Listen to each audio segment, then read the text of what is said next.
boa noite, seja bem-vindo a mais uma transmissão. Que Deus te abençoe, abra o seu coração, porque o Senhor vai falar muito com você essa noite.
Agora que corro, quem diria que eu viveria toda a bondade bondade do Senhor pra mim. Quem diria que o Senhor faria tudo isso agora aqui comigo? Quem diria que eu viveria toda a bondade do Senhor pra mim? Quem diria que o Senhor faria tudo isso agora aqui comigo? Quem diria que eu viveria toda a bondade do Senhor pra mim?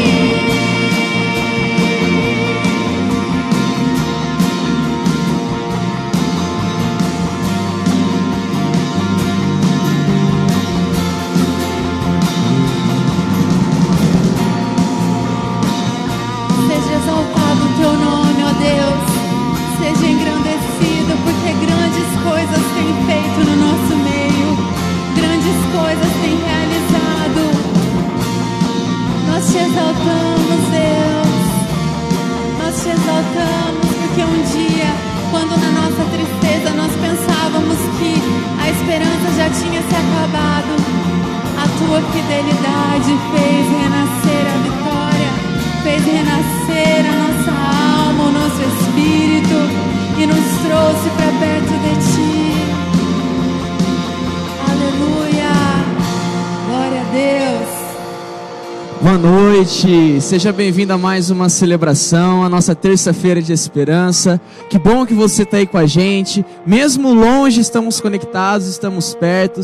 E essa canção se chama Salmo 126 e é muito interessante que mostra sobre a fidelidade de Deus. Quando Ele fala das suas promessas, quando Ele promete algo para nós, Ele é fiel para cumprir, Ele é fiel para restaurar a nossa alegria. Por mais que estamos passando por esses dias difíceis, de choro, de lamento, de incertezas, inseguranças, Deus é fiel para cumprir a sua palavra e para alegrar o nosso coração. Por isso, coloca agora aí na transmissão, escreve aí, ó, hashtag Deus é fiel. Participe com a gente desse momento agora, engaje junto com a gente aí, para que possamos ver que você está conectado, participando ativamente. Hashtag Deus é fiel, porque nós podemos semear com pranto, nós podemos semear com lágrimas, mas iremos colher com muita alegria, porque o Senhor é fiel para com a nossa vida. Então coloca aí, participa com a gente, hashtag Deus é fiel. Se você também tem algum pedido de oração, só você escrever aí também, que a Maria estará captando esses pedidos e mandando diretamente para a nossa equipe de intercessão. Se você tem algum pedido importante de oração, para interceder pela sua vida, de algum ente querido, de alguma situação que você esteja sabendo, coloque também no nosso chat, interaja conosco, compartilhe essa transmissão com seus amigos, nos seus grupos de WhatsApp, para que possamos levar o Evangelho e alcançar muitas pessoas através da nossa celebração de noite de esperança, em dias de desespero, em dias de caos. Com certeza Deus vem trazer uma palavra de esperança, de encorajamento para o seu coração essa noite. Então quero te agradecer por estar aí conosco, conectados. E eu quero falar agora a respeito dos nossos dízimos e ofertas. Nós temos vivido tempos tão difíceis, mas nós também temos experimentado e presenciado também a mão poderosa do Senhor, sustentando a igreja, sustentando em cada momento. Também nós queremos agradecer a você por ter sido tão generoso com a nossa comunidade, ter ofertado, mesmo tão distante, ter vindo dizimar. Lembrando que a nossa secretaria estará aberta durante essa semana, das 11 da manhã até 1h da tarde, caso você deseja vir trazer o alimento para que nós possamos montar as nossas cestas básicas, talvez trazer o seu dízimo, a sua oferta com o seu envelope, passar o cartão, fique à vontade. Todos os dias de segunda a sexta, das 11 da manhã até 1h da tarde, você pode vir aqui. E se você desejar agora transferir, na sua tela vai estar aparecendo, se já não apareceu, é claro, as nossas contas para que você possa fazer alguma transferência bancária, caso seja de maneira mais oportuna para você. E nós queremos te agradecer por essa generosidade e também te lembrar que está escrito em 2 Coríntios 9, versículo 7, cada um deve decidir em seu coração quanto dar.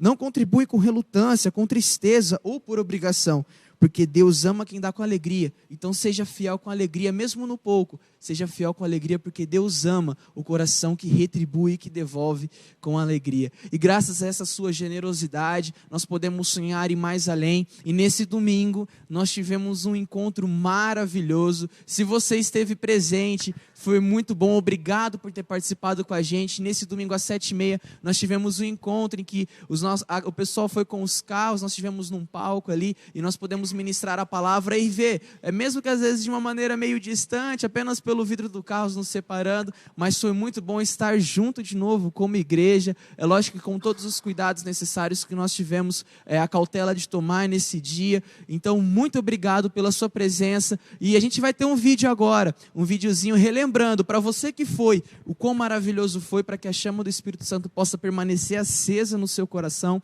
E também para você que não foi. Quem sabe Deus nos dá uma outra oportunidade de termos novamente, de participarmos disso novamente. Enfim, fica aí um videozinho curto, relembrando do que aconteceu, para que você possa permanecer com a chama acesa. E para você que não foi, caso tenha uma oportunidade, não se esqueça também de estar com a gente. Deus abençoe.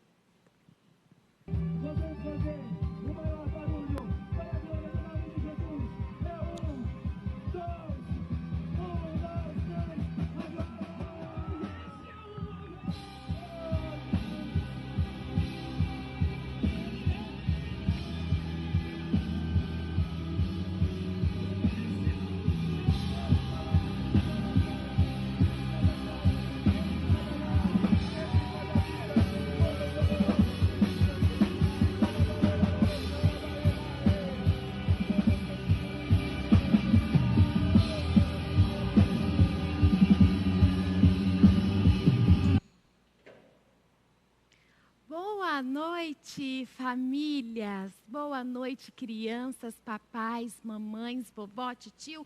Boa noite para todo mundo. Estou eu aqui mais uma vez, mas eu estou muito contente hoje. Gente, vocês assistiram esse vídeo? Que maravilhosa sensação que foi viver aquele domingo. Muito legal. Eu pude rever várias pessoas que eu não via há muito tempo. E vou agradecer, né, ao pastor por ter me convidado para ir lá. Eu fiquei tão feliz de ver um monte de amiguinho que eu vejo por foto. Eu vi lá pessoalmente. Eu vi o Lucas, eu vi o Pietro, eu vi a Melissa. Quem mais eu vi? A Ana Laura. Eu vi um monte de gente. Eu fiquei muito feliz. Mas sabe o que aconteceu também? Domingo, eu senti uma sensação. Na verdade, foi um sentimento que eu queria compartilhar com vocês, através de uma história da Bíblia. Vocês querem curtir comigo? Querem ver que história maravilhosa? Vejam bem. Certa vez, um homem muito rico, dono de muitas fazendas, tinha 2 filhos. Olha só. Ele era muito rico, um homem cheio de riqueza, sabe? Ele tinha fazendas, animais, ele possuía muitos bens. E ele tinha 2 filhos. Mas um dia, um filho dele falou assim: meu pai, eu não aguento mais viver debaixo da sua asa, eu quero curtir a vida, eu quero gastar, eu quero passear, quero conhecer novas pessoas, então eu quero parte da minha herança. O pai, muito chateado, porque o seu filho ia embora, ele ficou triste, mas mesmo assim ele pegou e deu a parte da herança para o filho. Pegou sua bolsa cheia de ouro, cheia de riquezas, e deu a parte da herança do filho. Toma aí, meu filho, já que você quer, né, curtir a sua vida, tudo bem, então vai. Nossa, tá até caindo dinheiro aqui, quanta riqueza. Mas aí o que aconteceu? Esse filho pegou toda aquela riqueza e foi curtir, né? Foi curtir, foi sair, foi passear, foi conhecer novos lugares. O que ele fez? Começou a gastar muito esse dinheiro. Ele ia aqui nessa loja, gastava esse dinheiro. Ele ia aqui nessa balada, gastava mais dinheiro. Conhecia pessoas que induziam ele a beber, a fazer coisa errada. Ele ia lá, gastava mais dinheiro. Ele saía gastando dinheiro, esbanjando, assim, um monte de dinheiro. Mas no final, o que aconteceu? Ele ficou sem nada.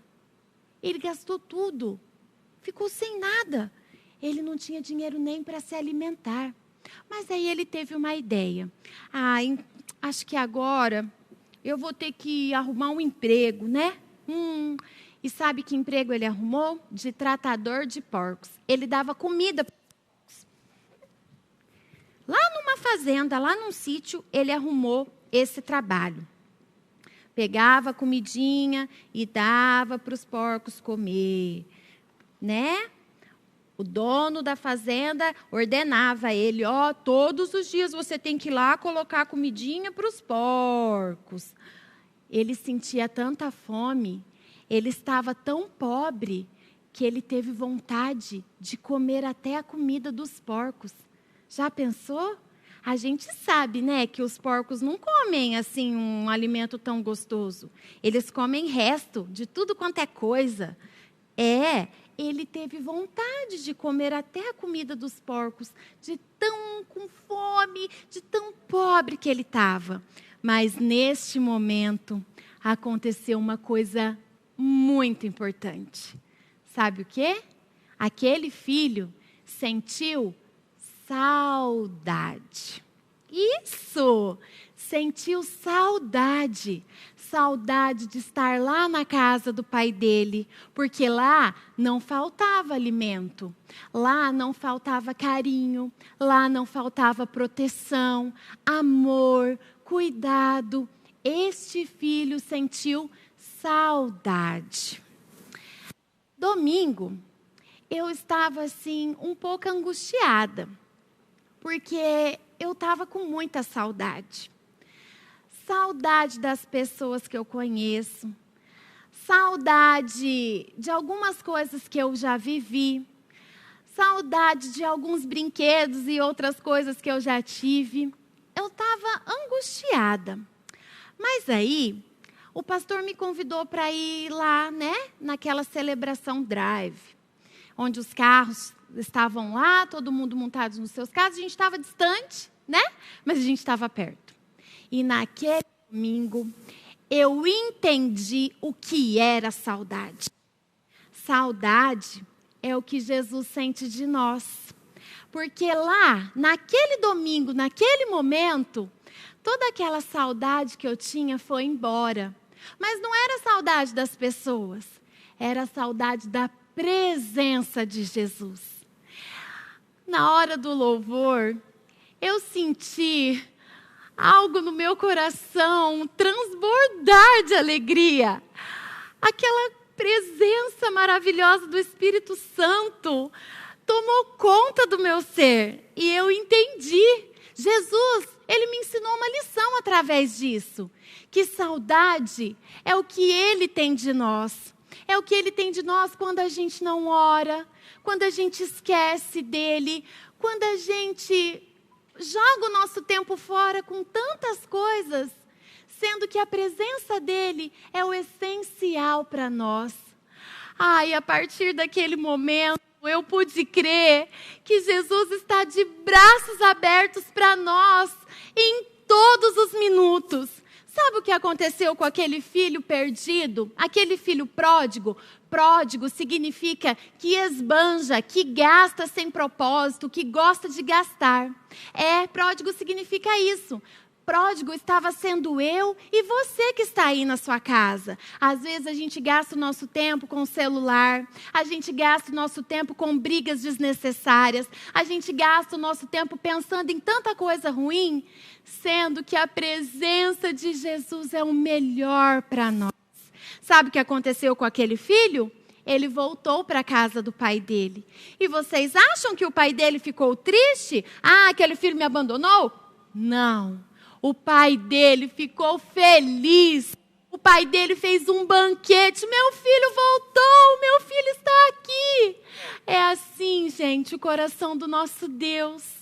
Ele se alegra quando nós nos aproximamos dele, quando nós pedimos que ele esteja do nosso lado a cada minuto. Gente, como é maravilhoso saber que essa saudade a gente consegue matar, a gente consegue acabar com essa saudade. Às vezes a gente tem saudade de pessoas que já se foram ou de coisas que já aconteceram, mas sabe por que a gente sente isso? Porque é Jesus cutucando a gente, falando assim, isso aí é o que eu sinto quando você está longe de mim. É Jesus falando, eu estou aqui. Se você está sentindo saudade, é porque eu também estou sentindo sua falta e saudade de você.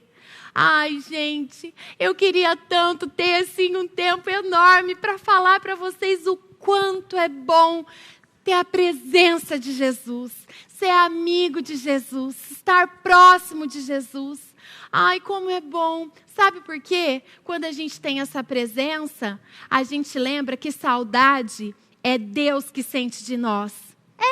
E sabe como que a gente pode matar essa saudade? Orando, louvando, agradecendo, se aproximando do Senhor, porque é isso que Ele quer. Ele quer proximidade. Saudade traz distância. E quando nós estamos próximos, o nosso coração se enche de alegria. Imagina o coração de Jesus agora, esperando você, igual aquele pai, esperando você se declarar para Ele: Jesus, eu te amo. Jesus, eu quero a sua presença. Ai, gente, eu fico tão emocionada de falar nisso.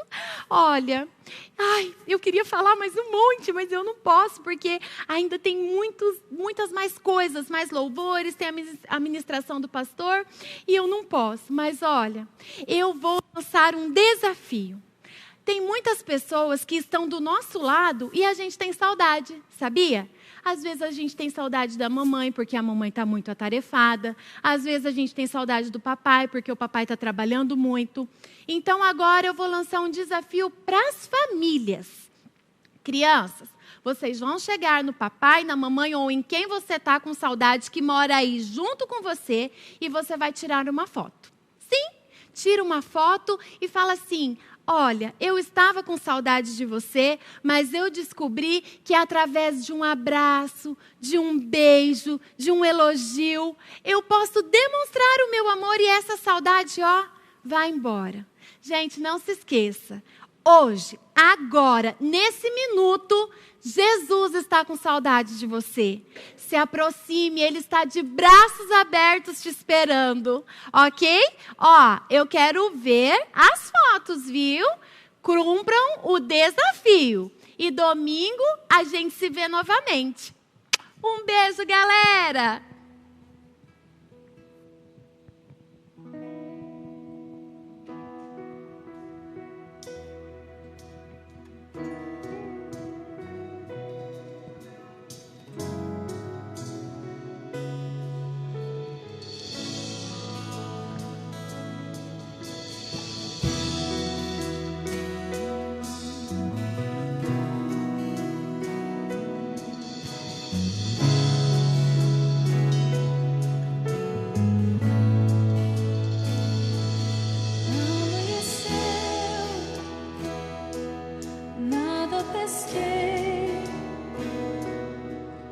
Parecia ser apenas mais um dia como qualquer outro.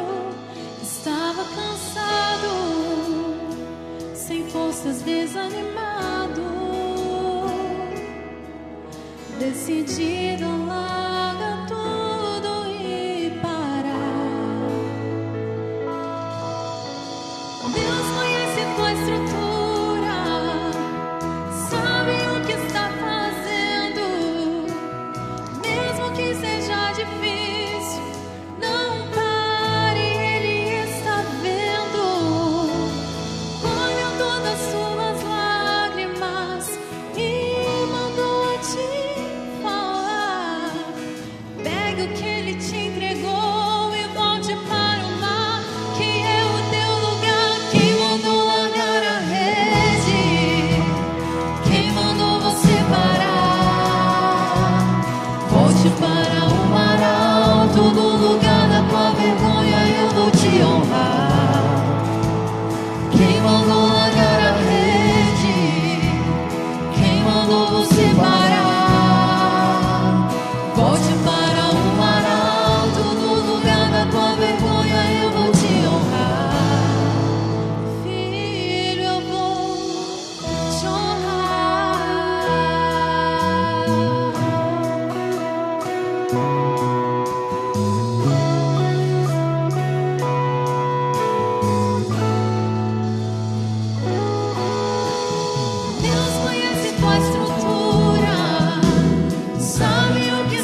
mandou você parar.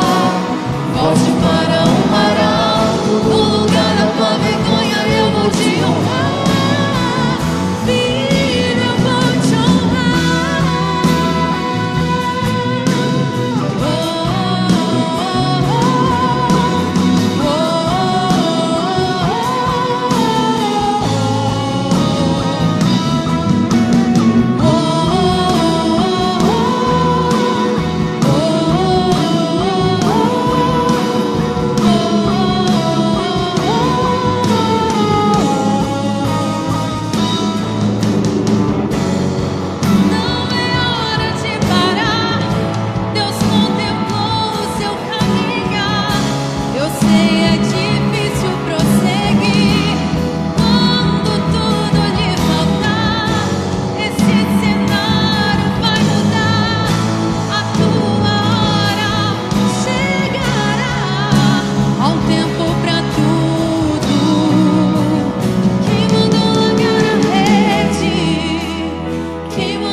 Volte para o mar alto, no lugar da tua vergonha eu vou te honrar. Ele vai te honrar. Quem mandou largar a rede? Quem mandou você parar? Volte para o mar alto, no lugar da tua vergonha eu vou te honrar. Quem mandou largar a rede? Quem mandou você parar? Volte para o mar alto, no lugar da tua vergonha eu vou te honrar. Filho, eu vou te honrar. Eu vou.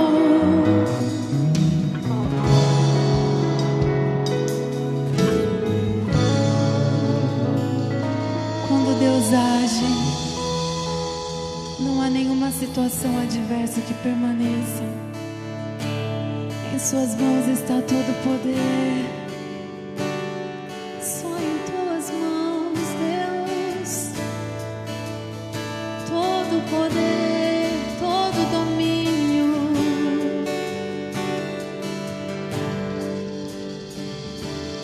Montes ainda se movem, fortes ainda se dobram. Senhor, nós cremos, podemos ver grandezas que vêm das suas mãos. Mortos ainda se erguem, gigantes caem ao chão. Senhor, nós cremos, podemos ver grandezas que vêm das suas mãos. Nós estamos aqui, vem com o teu agir. Nós estamos aqui, vem com o teu agir. Corações são teus, vem com o teu agir. Esse é o mover, esse é o mover, esse é o mover, esse é o mover.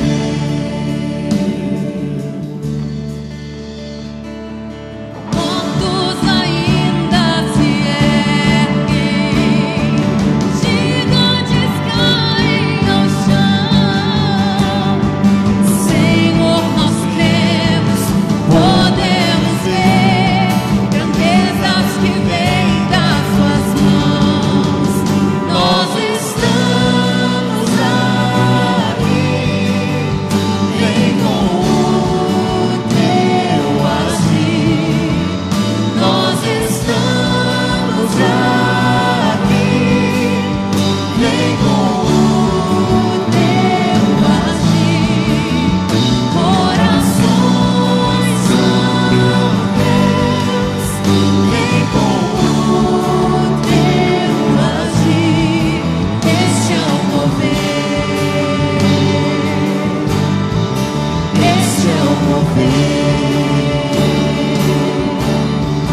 Este é o mover.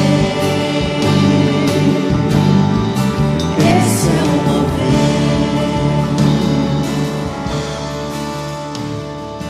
Creio em milagres neste mover. Creio em cura neste mover. Creio em milagres neste mover. Que venha aos céus, oh venha. Eu creio em milagres neste mover. Eu creio em cura neste mover. Eu creio em milagres neste mover. Que venha aos céus, sim, nós cremos. Creio em milagres neste mover. Eu creio em cura neste mover. Eu creio em milagres neste mover. Que venha aos céus. Nós estamos aqui em com o teu agir. Nós estamos aqui em com o teu agir. Ó, vem, corações são teus. Vem com o teu agir. Este é o mover. Oh, este é o mover do Espírito Santo. Este é o mover. Nós queremos o teu mover, Espírito de Deus, no nosso Este é meio. o Que mover. os nossos corações sejam, ó Pai, totalmente Este é o cativos à tua mover. presença. Este é o mover. Este é o mover. Em cada lar, em cada casa. Este é o mover. Em cada hospital. Este é o mover. No Espírito nosso Santo, país. Este é o mover. habita em nós. Se mova no nosso meio, Espírito de Deus. Faça coisas grandes para que o teu nome seja honrado, para que o teu nome fique em evidência. E recebe de nós toda a honra e toda a glória. Oh Pai, porque só tu és merecedor, só tu és um Deus grande, um Deus digno. E nós te adoramos, Pai.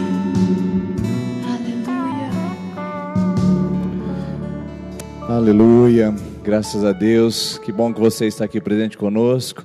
Obrigado, equipe de louvor e adoração, por esse tempo tão precioso que a gente pode ter juntos e online, à distância, podendo ouvir uma adoração que possa invadir não só o nosso coração, mas também alcançar nossa casa, nossa família, visitar onde quer que estejamos com a presença maravilhosa de Deus.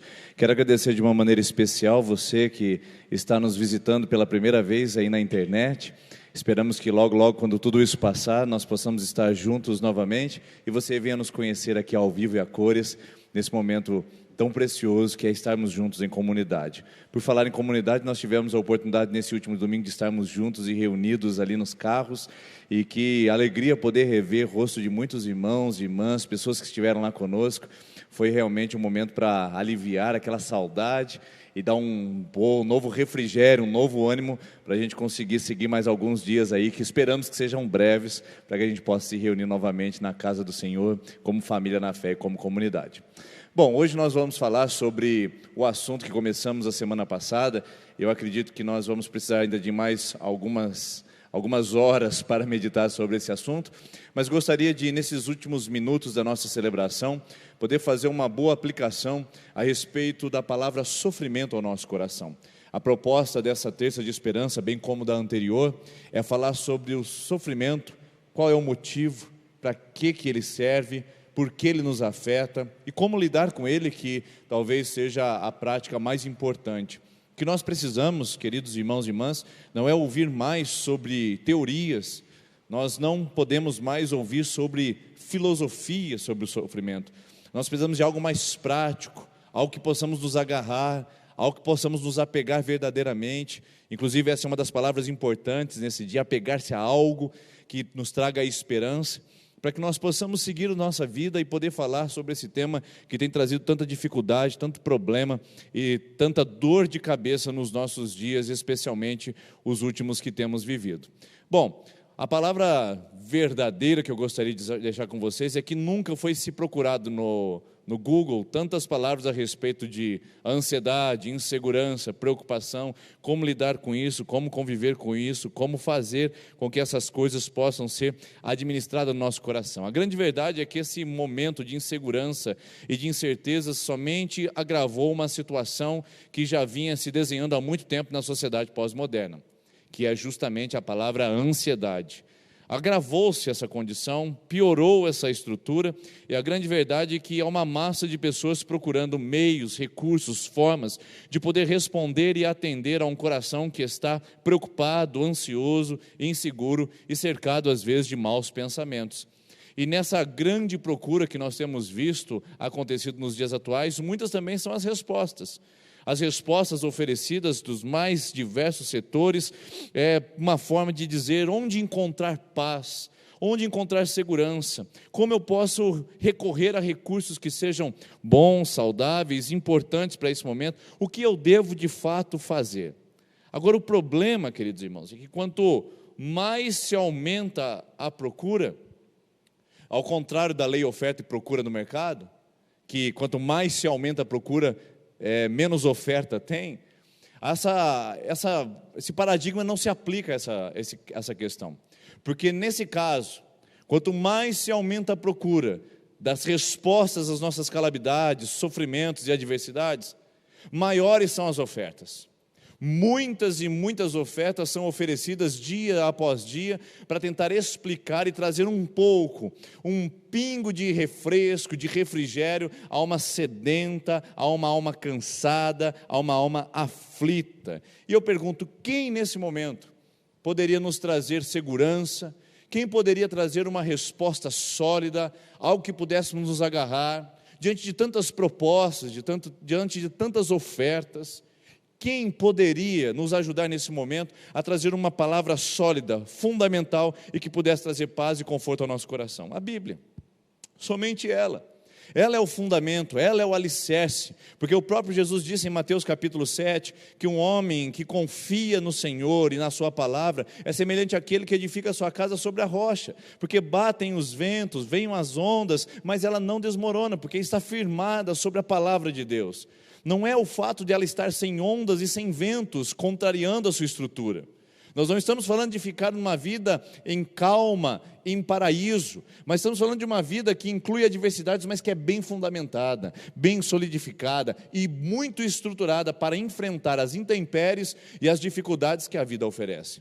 Então o próprio Jesus Cristo, numa mensagem central que ele trouxe aos seus discípulos, no Evangelho de João, capítulo 16, versículo 33, falando sobre os problemas que o envolveria, ele deixou a seguinte mensagem, que será colocada na sua tela agora, que é o texto da nossa reflexão essa noite. João 16, 33, Jesus disse a seguinte palavra: tenho dito essas coisas a vocês, para que vocês tenham paz em mim.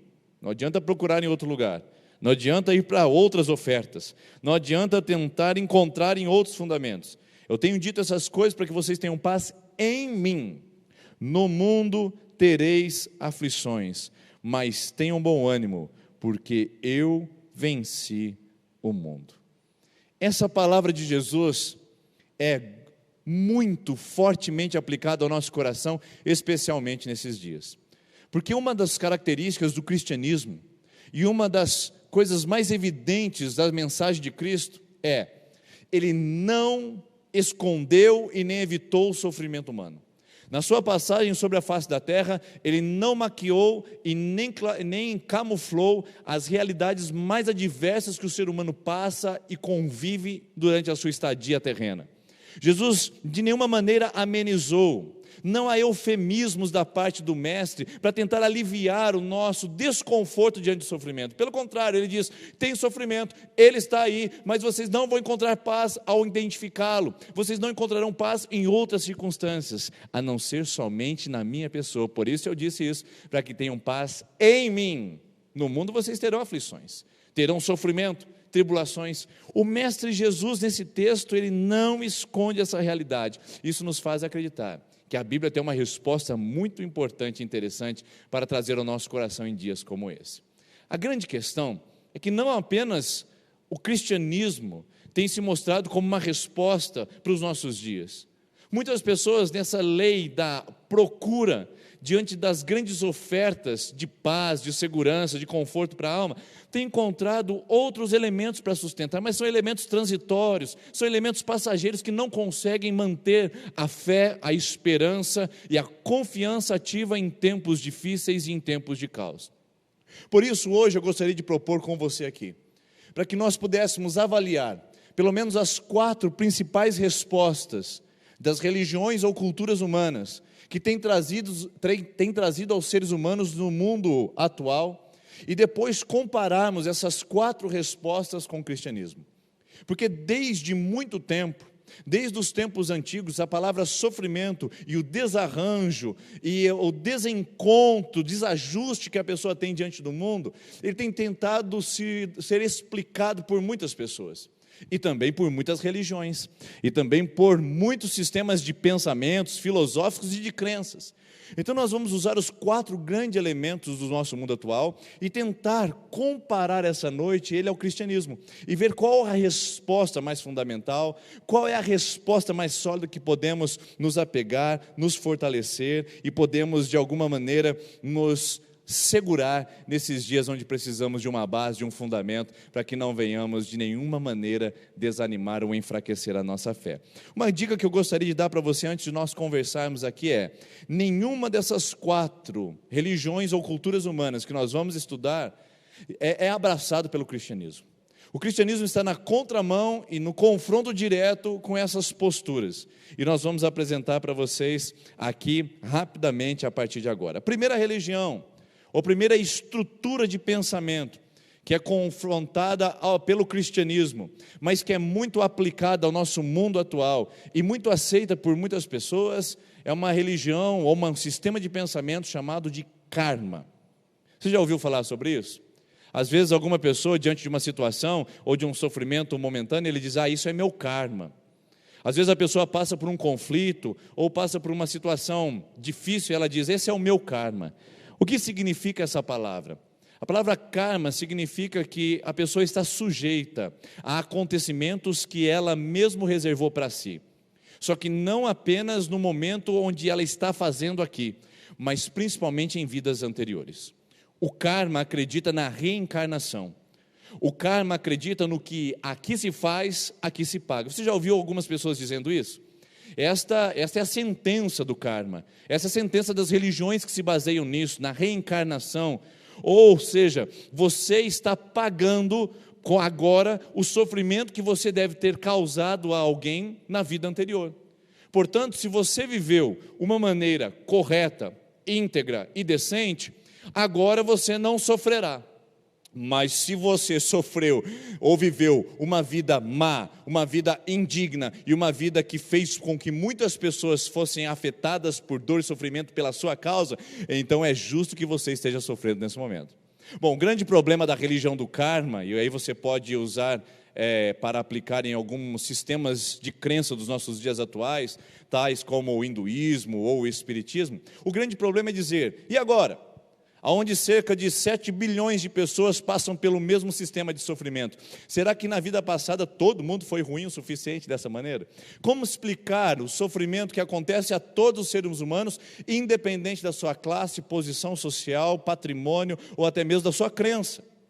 O próprio cristianismo responde contra a lei do karma quando Jesus diz: o Deus faz nascer o sol sobre justos e injustos, ou seja, há uma graça natural sendo derramada sobre os seres humanos, que não é baseado na lei do karma, onde muitas religiões se apegam para poder explicar. Então, a lei do karma, a religião do karma vai dizer o seguinte: se você sofre, é porque você merece.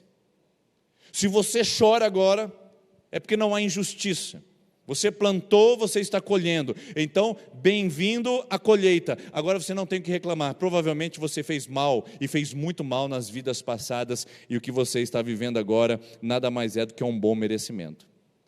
Agora, se você vive uma vida boa, e que isso é impossível, porque todos nós em algum momento da vida, em alguma esfera, passamos por crises e sofrimentos.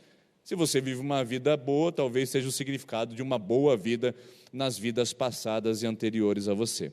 Nas religiões do karma, para lidar com o sofrimento, as pessoas encontram na palavra resignação. O que é resignação? É assim porque assim deve ser.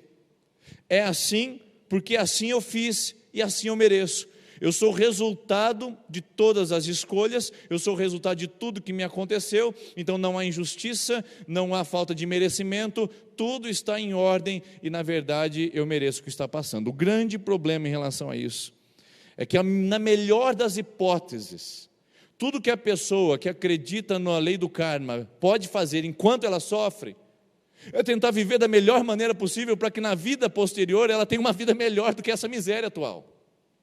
A melhor coisa que ela pode fazer enquanto sofre é tentar mudar o ciclo de reencarnação para uma reencarnação melhor e não pior, porque se ela for pior nesse momento, o futuro está garantido numa condição muito contraditória e até mesmo angustiante. Essa é uma forma de explicar o sofrimento e tentar interpretar a realidade chamada de karma. Algumas religiões se baseiam nesse sistema de crenças e têm ali o seu apoio fundamental e que se mostra nesse momento para nós com uma clareza muito grande de que ele é insustentável para manter fé e esperança em algo que possa ser sólido e firme para o nosso coração. O segundo sistema de crenças pode ser enquadrado no budismo. O budismo, muito advindo da religião oriental e da região oriental, ele está relacionado à resposta ao sofrimento. Aliás, queridos, o budismo surgiu para explicar o sofrimento. Não sei se você sabe, mas no ano de 556 a.C., ali na fronteira do Himalaia, no Nepal, um homem chamado Siddhartha Gautama, o primeiro Buda da história do budismo, resolveu sair do seu palácio. Ele era um príncipe aos 29 anos e resolveu sair em peregrinação para aprender com a vida e passando nos vilarejos e aprendendo com as pessoas. E nessa sua peregrinação em jornada de crescimento, ele encontrou aquilo que é chamado de 4 visões do sofrimento. E ele viu nessas 4 visões do sofrimento um homem doente, um homem velho, um homem pobre e um homem morto. Quando ele viu essas 4 situações, ele sentou debaixo de uma árvore e começou a refletir sobre isso. E dessa reflexão surgiu as leis e as orientações budistas. E as leis e orientações budistas surgiram para apoiar 4 nobres verdades. Ele viu 4 causas de sofrimento e elaborou 4 nobres verdades. Quais são essas nobres verdades? A primeira nobre verdade do budismo é que a vida é sofrimento. Nada novo. Nada novo, como diz o sábio em Eclesiastes, nada novo debaixo dos céus. A única coisa que ele disse é: o sofrimento é inescapável. A vida é sofrimento. E o sofrimento é inevitável à vida humana. Essa é a primeira lei. A segunda lei é: o sofrimento é causado pelo desejo. Ou seja, entre o que nós queremos e o que nós temos, existe um vazio que é chamado de sofrimento. Então, o que produz no meu coração a raiz de todo sofrer é o desejo. Então, nós vamos para o terceiro elemento. O primeiro é: a vida é sofrimento. O segundo é: a causa do sofrimento é o desejo. E o terceiro é: para se livrar do sofrimento e do desejo, você precisa desapegar. Conhece o lema de uma das operadoras aí da internet de vendas? Desapega? É exatamente esse o lema budista. Desapega. Desapegue do amor, desapegue das coisas desse mundo, desapegue dos prazeres. Precisa ter uma desconexão, porque quanto mais você tiver anexado às coisas desse mundo, aos prazeres, quanto mais você tiver apegado às coisas, você sofrerá mais. Então, uma das maneiras de lidar com isso é com uma postura estoica de desapego. O karma diz resignação, é o que é e tem que ser assim. O budismo vai dizer: não é só o que é é o que eu posso deixar de ser, no sentido de não posso ter desejo. Se eu eliminar o desejo, eu não vou sofrer. Essa é a prática em que um dos filósofos que baseava-se no estoicismo, chamado Epiteto, ele disse o seguinte: quando você beijar uma criança, lembre-se a si mesmo de que amanhã essa criança pode estar morta. Veja só o nível de desapego. Compadeça dessa criança, relacione-se com essa criança, mas esteja pronto e sabendo de que amanhã talvez essa criança esteja morta. É o sentimento de desapego. Então o budismo vai gerar isso. É uma religião que tem crescido muito, principalmente no mundo ocidental, entre inclusive os intelectuais e a massa artística dos países do mundo ocidental. Numa proposta de meditação, de se conectar com o universo, de se desapegar das coisas terrenas, o budismo tem se mostrado como uma doutrina perigosíssima para a fé cristã, que inclusive muitos já têm sido até mesmo desvirtuados em relação a isso. Portanto, quando nós olhamos para isso, o Buda vai dizer para a sociedade, a forma de lidar com o sofrimento é: saiba que a vida tem sofrimento, elimine o desejo. Eliminando o desejo é a forma que você faz para desapegar. E como você vai fazer isso? Pelo caminho óctuplo. Óctuplo significa 8 passos para desapegar. E não é nossa proposta apresentar isso agora. O fato é que o budismo trabalha com a ideia de que desapegue desse mundo. Tente trazer impassibilidade ao seu coração. E tente ser neutro a todas essas coisas que você não vai sofrer. É uma forma de evitar o sofrimento. A terceira forma de responder ao sofrimento através de um sistema de crenças é o islamismo. Não o islamismo em si. É uma cultura antiga, muito antes de Cristo, que é chamada de cultura de vergonha e honra. A cultura de vergonha e honra era trabalhada com os nobres guerreiros. O guerreiro era trabalhado para evitar a vergonha e trabalhar com o valor e a honra a todo e qualquer custo. O islamismo, como uma religião de guerreiros, o islamismo surgiu, e você vai encontrar isso nos compêndios de história, ali no século VI depois de Cristo, e vai apresentar a sua melhor forma e estratégia de propagação, que é através das guerras e através da espada. O islamismo vai se apropriar dessa cultura muito antiga, das civilizações anteriores, da cultura da honra e da vergonha. Nesse princípio, o destino é marcado para aquele que se submete a ele. Então, se você não pode fazer nada com o sofrimento ou com o destino que lhe é reservado, você precisa aceitá-lo de uma maneira nobre, onde você se enxerga com uma possibilidade de crescer, desenvolver e mostrar a sua devida honra e o seu devido valor a esse mundo. Então, o islamismo, ou a cultura de vergonha e honra, vê no sofrimento uma oportunidade de mostrar sua força e o seu valor. Então é aceitar as coisas como elas são. É não se rebelar contra elas. Tudo faz parte de algo que já está definitivo. Então, se você quer lidar bem com o sofrimento, segundo o islamismo, aceite, receba, não reclame, não lamente. Não tente fazer algo para transformar isso, simplesmente submeta-se, porque a força de destino, ou a força de Alá, a força operando contra você, e não há nada que você possa fazer. Mostre sua honra, mostre seu valor, mostre sua dignidade, mas aceite o sofrimento pacificamente e passivamente em seu coração. A quarta e a última forma que eu gostaria de comparar essa noite a respeito de como lidar com o sofrimento, é uma resposta que não é uma religião, mas é uma cultura. Nós falamos aqui do karma, falamos do budismo, falamos da cultura da vergonha e honra, mais associada à religião do islamismo, mas agora eu gostaria de falar com você de uma cultura, que essa está muito presente na nossa vida, está muito presente nos nossos dias, que é chamada de cultura do secularismo. O que é secularismo? O secularismo é a forma de explicar e cientificar todas as coisas. Tudo virou ciência para o secularismo. No secularismo, Deus sai do horizonte. Você não precisa dele. Se você tem a tecnologia, se você tem a ciência, se você tem um avanço e a evolução humana, você não precisa mais de um Deus que foi inventado há muito tempo atrás para explicar coisas que hoje a ciência já está desmistificando e até mesmo trazendo novos esclarecimentos. O secularismo é a cultura do aqui e do agora.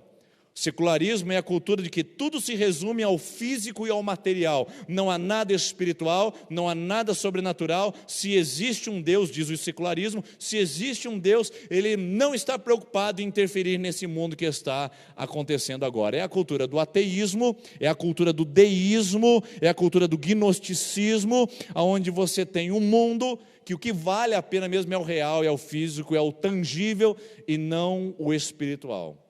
E nem o sobrenatural. O problema do secularismo é que ele não tem resposta ao sofrimento. Seria o secularismo uma resposta ao sofrimento para a humanidade? Teria o secularismo uma resposta? Não, absolutamente nenhuma.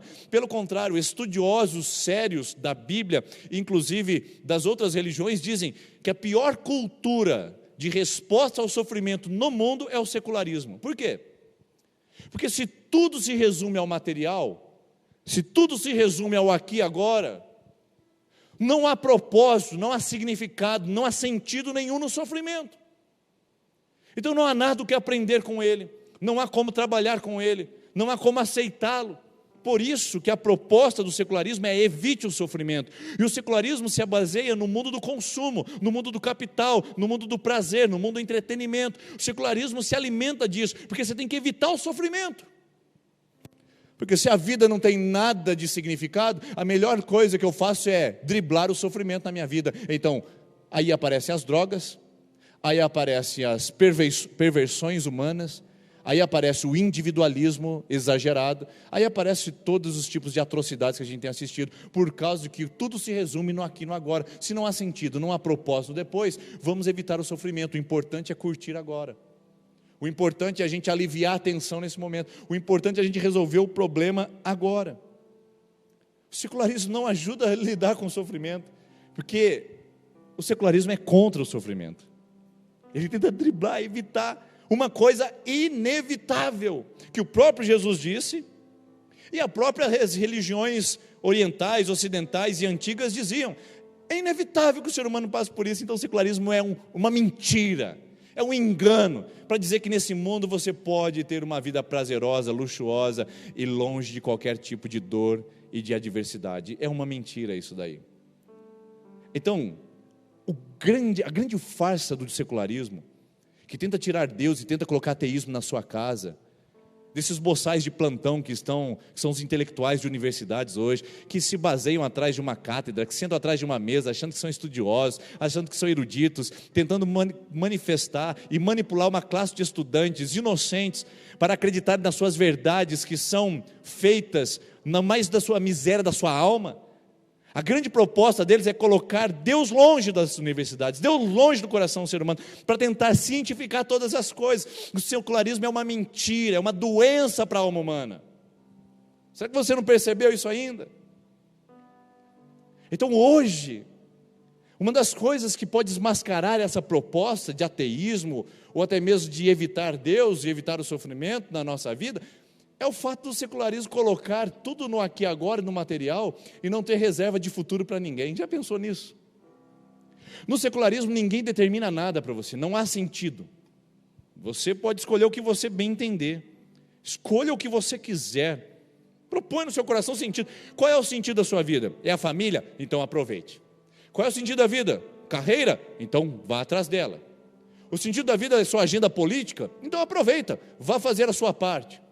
O sentido da sua vida é dinheiro, patrimônio, conquista, sucesso?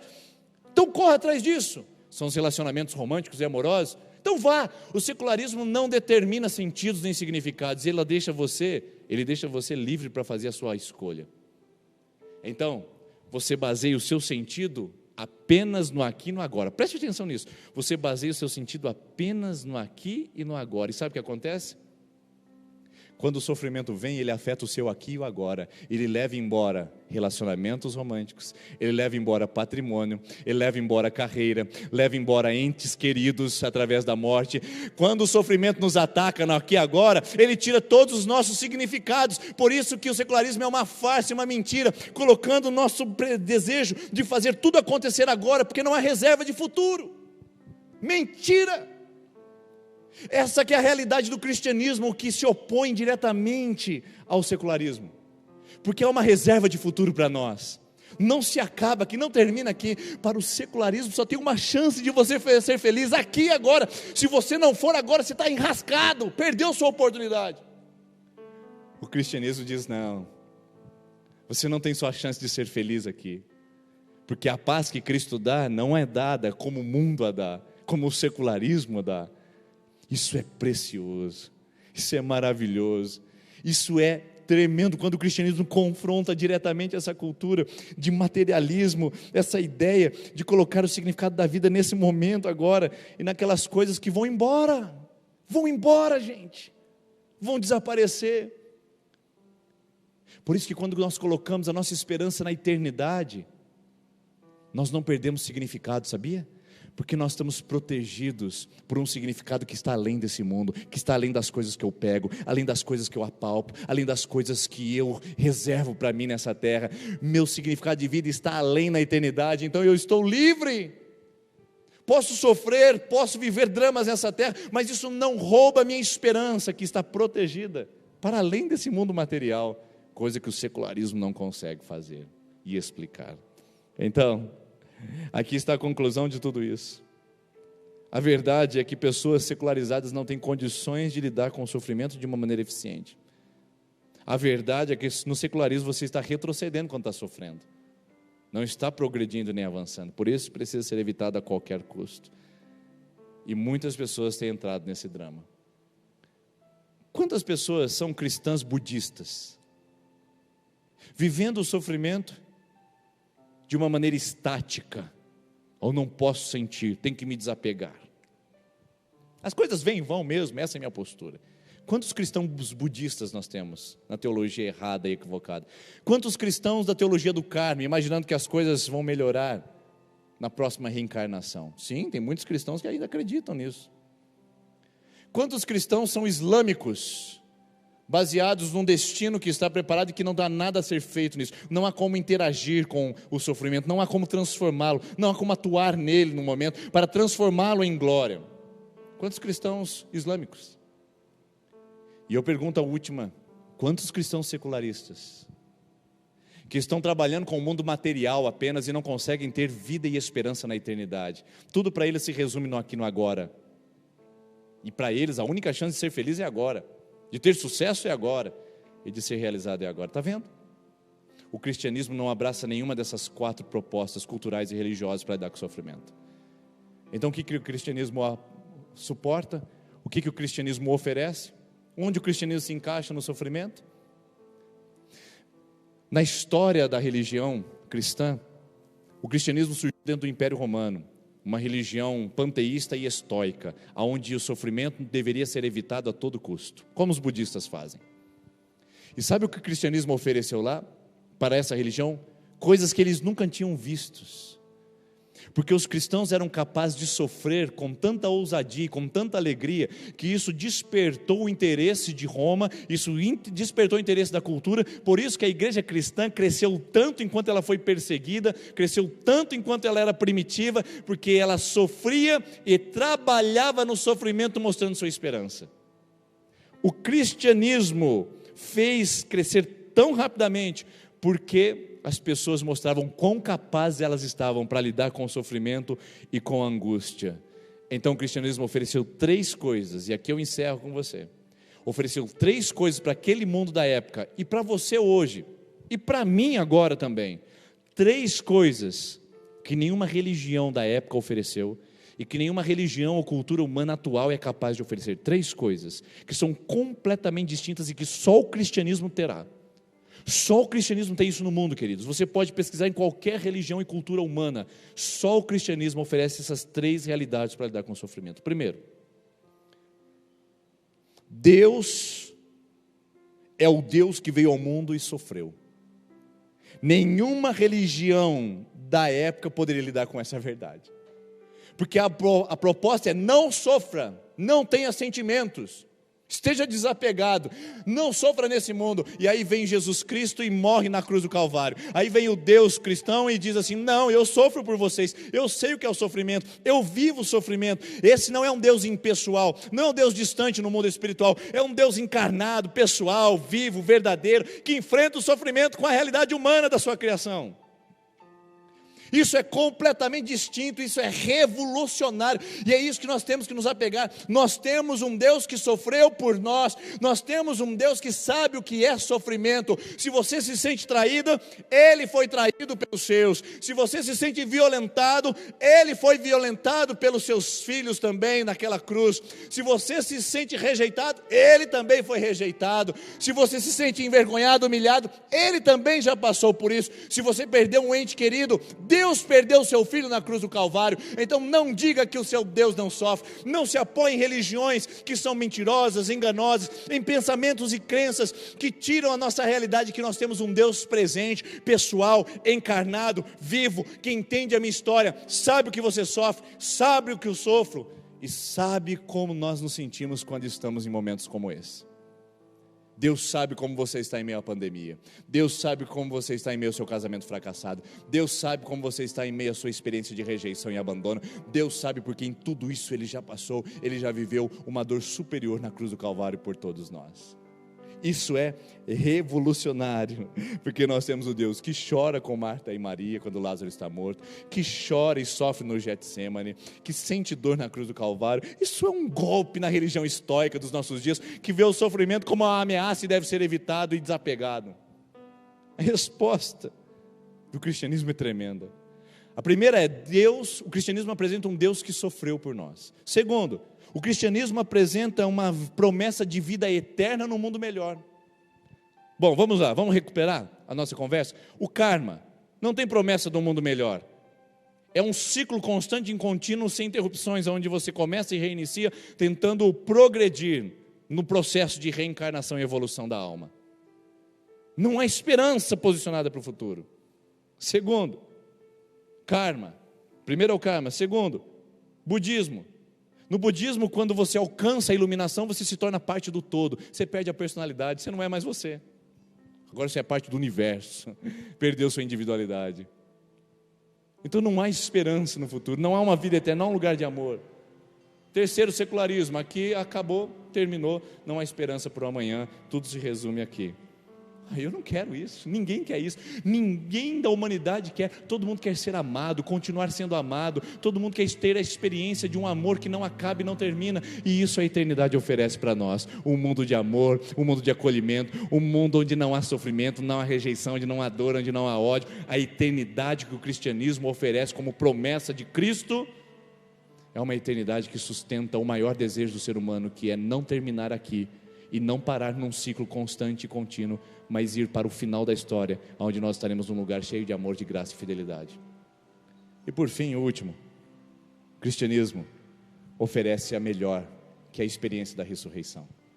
Diferente de qualquer outra religião que coloca o ser humano no mundo posterior como alma penada ou como fantasma, no mundo espiritual, o cristianismo chama de ressurreição. Deus está recriando o mundo, Deus está recriando todas as coisas que foram afetadas pela imperfeição do pecado. Deus está fazendo tudo novo, por isso nós vamos ressuscitar. A ressurreição é o projeto de um Deus vivo e poderoso, que está refazendo todas as coisas numa eternidade que não terá fim, e que também não terá dor, nem sofrimento, nem angústia, nem ódio. É essa a experiência, essa é a expectativa que o cristianismo oferece por nós. Então, temos uma resposta. Jesus disse: no mundo vocês vão ter sofrimento. Eu não nego o sofrimento, eu não evito o sofrimento, eu não fico paralisado diante do sofrimento. É o que Jesus está dizendo. Tenham bom ânimo, lutem, reajam, fortaleçam-se, caminhem, porque eu já venci o mundo. Jesus está contra o karma, porque Deus diz: nesse mundo tem justiça, nesse mundo tem sofrimento, e você deve continuar lutando contra isso. A Bíblia é contra o budismo, porque Deus diz na palavra que o sofrimento é real, e a solução não é desapegar, a solução não é amar menos, a solução é amar mais a Deus, amar mais as pessoas e manifestar mais esse amor que será recompensado em nós na eternidade pela presença do nosso próprio Criador. A Bíblia é contra também a proposta da vergonha e honra, muito sustentada pelo islamismo, porque você não precisa ser passivo, estoico. Você pode chorar, lamentar nessa vida, você pode chorar, você pode esbravejar, você pode desabafar com Deus, você não precisa ficar impassível ao seu drama.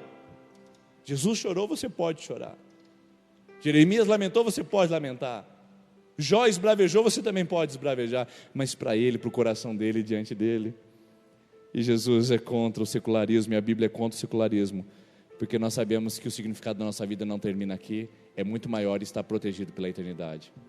Então essa noite eu convido você a refletir sobre isso. O cristianismo é a melhor resposta que esse mundo tem para tempos de sofrimento, e o cristianismo é a melhor resposta para pessoas que estão sofrendo com dores e machucados no coração, como você e eu.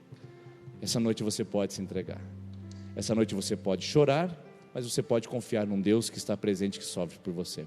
Essa noite você pode orar, mas você também pode refletir sobre o que Deus está promovendo na sua vida e no seu coração. E essa noite você pode aproveitar os sentimentos de sofrimento e angústia para reordenar suas prioridades e sua fé na presença de Deus. Que o Senhor possa te ajudar e você possa se levantar no meio do caos do sofrimento, acreditando de que Deus, Jesus Cristo, é a melhor resposta nesse mundo que tem trazido tantas ofertas passageiras, mentirosas e insuficientes para acalmar o sofrimento e a angústia do coração humano. Vamos orar?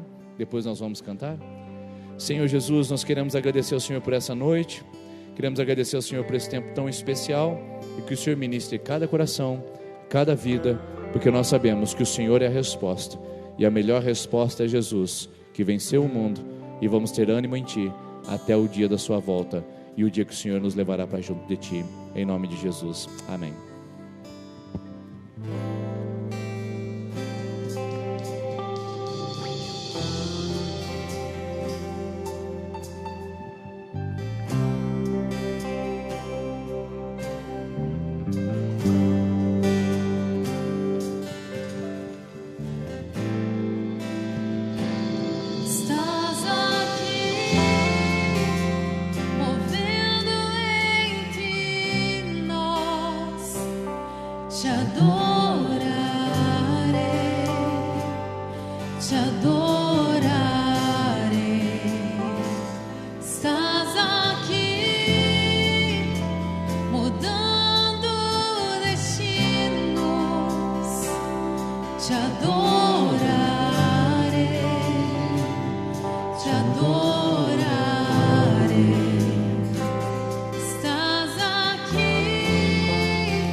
Escuridão, meu Deus, esse é quem Tu és.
de promessas, caminho no deserto, luz na escuridão. Meu Deus, esse é quem tu és. Meu Deus é Deus de milagres, Deus de promessas, caminho no deserto, luz na escuridão. Meu Deus, esse é quem tu és. Esse é quem tu és. Oh, só tu és a resposta. Esse é quem tu és. Esse é quem tu és. Esse é quem tu és. Esse é quem tu és. Esse é quem tu és. Esse é quem tu és. Que Deus abençoe a sua semana. Que Ele esteja no seu lar, em cada um dos seus planos dessa semana. E que a graça do Senhor esteja com você. Muito obrigada por ter assistido a nossa transmissão. Que Deus te abençoe.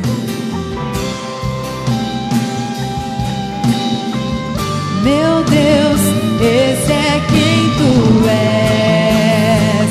Meu Deus é Deus de milagres, Deus de promessas, caminho no deserto, luz na escuridão.